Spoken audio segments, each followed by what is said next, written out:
This presentation is based on the scandal of Bernie Madoff and his $65 billion lie by Joe Gomez. The agenda for this presentation includes the background history of Bernie Madoff, the scandal, how Madoff implemented the Ponzi scheme, the aftermath and the devastation that he caused, and finally, where Madoff ended up. Bernard L. Madoff was born on the 29th of April, 1938. He was born of Jewish descent and his grandparents migrated from Europe.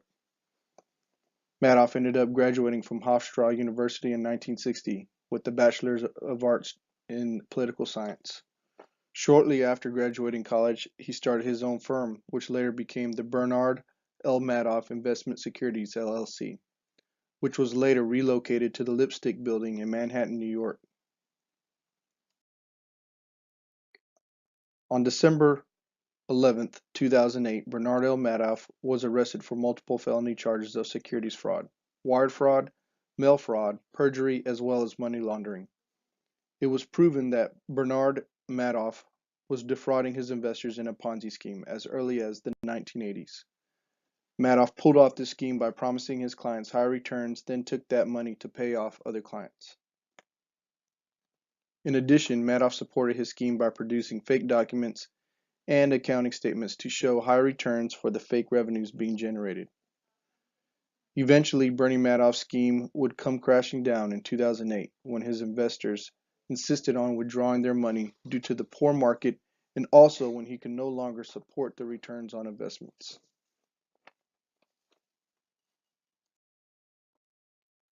The Great Con by Bernie Madoff successfully fooled the rich and wise. He accomplished this by setting a mystery to his firm by emphasizing secrecy that created a sense of an exclusivity, and as a result, he overwhelmingly allured the society's wealthy. Madoff was known to throw investors out for asking too many questions, which also strengthened his no-ask policy and secrecy.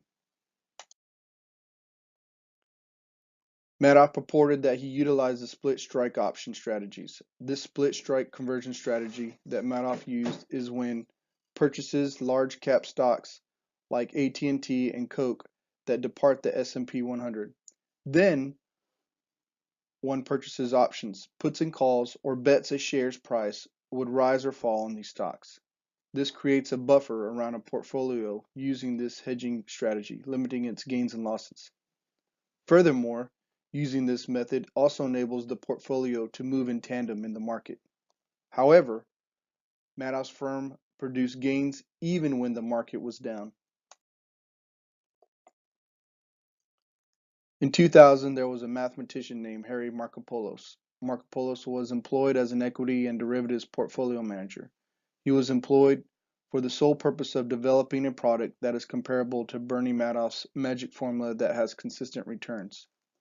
Although after continuous examination and consistent mathematical analysis, Markopolos concluded that Madoff's returns were generated from front-running the order flow or producing a Ponzi scheme, which Markopolos stated that Madoff was creating and typing up his own made-up returns. Markopolos had studied Madoff's consistent returns, and no matter what the market generated, the returns remained steady.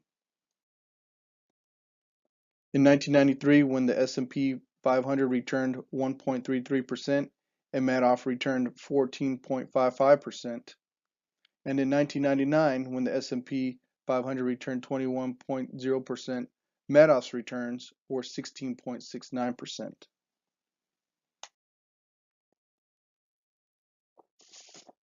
He even tried mimicking his returns by creating a hypothetical basket using the best performing stocks that mimicked his split strike strategy, selling the call option generated income and buying the put option for protection. He continued this for several weeks and expected the correlation coefficient, the relationship between Madoff's returns and the measure of the S&P 100, legitimately to be around 50%, but it could have been within a range of 30 to 80%, which he would have accepted. However, the relationship was coming up at 6%, which was too low, which meant there was no relationship between the stocks and the index as a whole. Markopolos filed a letter to the SEC to investigate, but the SEC ignored the letter, and Madoff was able to continue his fraudulent scheme unchallenged for almost another decade. In 1999, Madoff was predicted to have stolen $10 billion when the file was first sent to the SEC. In 2008, Madoff has stolen $65 billion. Charity foundations and savings accounts were wiped out like the one by the Shapiro Family Foundation that Carl Shapiro had started, and he had lost $145 million. Additionally, George Greenberg's family, who put all their savings in Madoff's accounts, had lost over $1 million.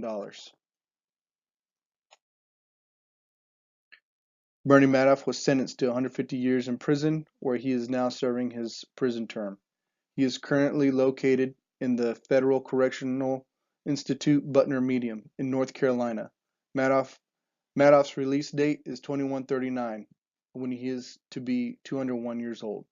The judge stated he would not be lenient with Bernie Madoff's sentence so that he could use him as an example for anyone else. This slide presents the references used in this presentation. This concludes the presentation.